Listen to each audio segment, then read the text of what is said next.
Inilah ilmuwan-ilmuwan Muslim yang jarang orang ketahui. Pada abad ke-11, lahirlah seorang ilmuwan Muslim bernama Abu Raihan Al-Biruni di wilayah Khwarezm, yang sekarang masuk Uzbekistan. Ia dikenal sebagai salah satu ilmuwan paling serba bisa dalam sejarah. Sampai-sampai banyak sejarawan barat menyebutnya sebagai the greatest polymath of the Islamic Golden Age. Sejak muda, Al-Biruni memiliki rasa ingin tahu yang luar biasa. Ia belajar matematika, filsafat, kedokteran, astronomi, hingga bahasa asing. Konon ia menguasai lebih dari 7 bahasa, termasuk Arab, Persia, Yunani, dan Sanskerta. Hal ini memudahkannya untuk membaca manuskrip dari berbagai peradaban. Salah satu pencapaian paling menakjubkan dari Al-Biruni adalah mengukur keliling bumi. Dengan hanya berbekal tongkat, bayangan matahari, dan perhitungan trigonometri, ia mampu memperkirakan panjang keliling bumi sekitar 40.000 kilometer. Hasil itu hanya meleset beberapa ratus kilometer dari ukuran yang diketahui sekarang menggunakan teknologi satelit modern. Bayangkan, lebih dari 1000 tahun yang lalu, seorang ilmuwan Muslim sudah bisa menghitung ukuran bumi dengan akurat. Sementara di tempat lain masih banyak yang percaya bahwa bumi itu datar.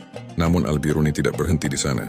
Ia juga menulis lebih dari 150 buku sepanjang hidupnya. Bidang yang ia tekuni sangat luas, mulai dari astronomi, geografi, farmasi, mineralogi, sejarah, bahkan perbandingan agama.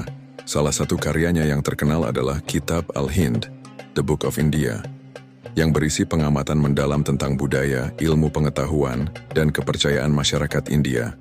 Ia menulisnya dengan objektif, tanpa merendahkan keyakinan lain, sehingga bukunya dianggap sebagai karya etnografi paling awal di dunia.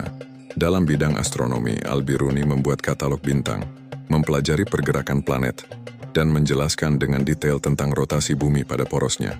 Ia juga membahas kemungkinan bumi berputar mengelilingi matahari, jauh sebelum teori heliosentris terkenal di Eropa. Di bidang geografi, ia memperkenalkan cara menentukan garis lintang dengan mengukur ketinggian matahari. Ia juga membuat peta bumi yang sangat akurat pada masanya. Tak hanya itu, Al-Biruni menulis tentang mineralogi dan kedokteran. Ia menjelaskan berbagai jenis batu, logam, serta sifat-sifatnya. Dalam farmasi, ia meneliti tanaman obat dan penggunaannya. Yang menarik, Al-Biruni tidak pernah mencari ketenaran. Ia menulis dan meneliti semata-mata karena kecintaannya pada ilmu. Dalam salah satu kisah diceritakan bahwa menjelang wafatnya, ia masih meminta muridnya membacakan sebuah buku kedokteran karena ia merasa belum puas menimba ilmu.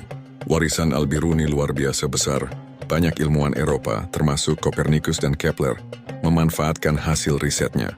Bahkan hingga sekarang namanya diabadikan sebagai nama kawah di bulan, Al-Biruni Crater.